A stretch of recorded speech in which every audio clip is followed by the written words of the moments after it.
First, Erin Burnett. She started a new show. She went from protecting Wall Street on CNBC to protecting Wall Street on CNN. Wow, what a change. Clip number 1. Seriously? The Occupy Wall Street protest entered its third week today. What started as less than a dozen college students camping out in a park near the New York Stock Exchange is now hundreds of protesters, and it's spread to other cities. But what are they protesting? Nobody seems to know. So this afternoon, we went to Wall Street to find out. And despite what you heard, here's what I saw. It's not just a bunch of dancing hippies protesting. There are all kinds of people there. Babies, teachers, cheerleaders, Uncle Santa, and that. Seriously? These people are protesting Wall Street. That's made me so rich. Seriously? How dare you? Do you know how many millions of dollars I've made protecting Wall Street and the big businesses in this country as a CNBC anchor first and now as a CNN anchor? Seriously?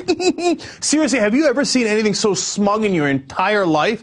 And by the way, are you thick? Do you not understand what are simple statements? Or did you not do any research before your big CNN show? You know, there's a declaration of the occupation of New York City. These guys who are doing Occupy Wall Street put out 22 statements as to what they are doing there. Did you not read any of it? Can you not read? So we went down there, and it turns out they're not all hippies, but most of them are, and then there's that zombie-looking guy.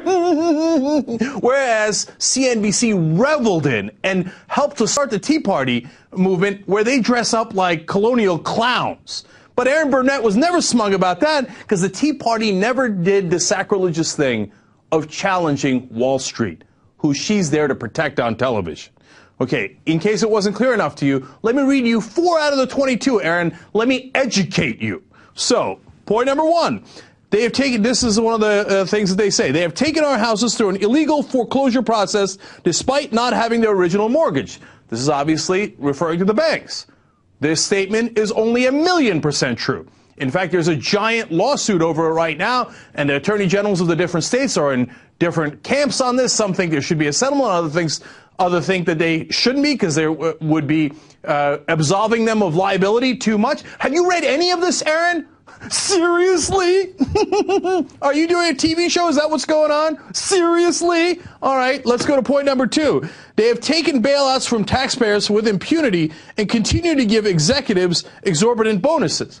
That is also 1,000,000% true. Later, Erin Burnett went on to say, oh, did you know that we actually made money, $10 to $20 billion from the TARP bailout? Maybe we could end this whole fracas if you just knew that. Well, Erin, did you know that they made billions upon billions of dollars with the nearly 0% interest rates that they got from the Federal Reserve, let alone so many other parts of the bailout program, including, for example, $13 billion that went to Goldman Sachs alone in the backdoor bailout of AIG. Did you know any of that? Seriously? I mean, you covered business news all this time. So my question is, did you know about the backdoor bailout? And you're covering it up and you're not mentioning it as you do your smug seriously report? Or do you not know about it? Are you ignorant?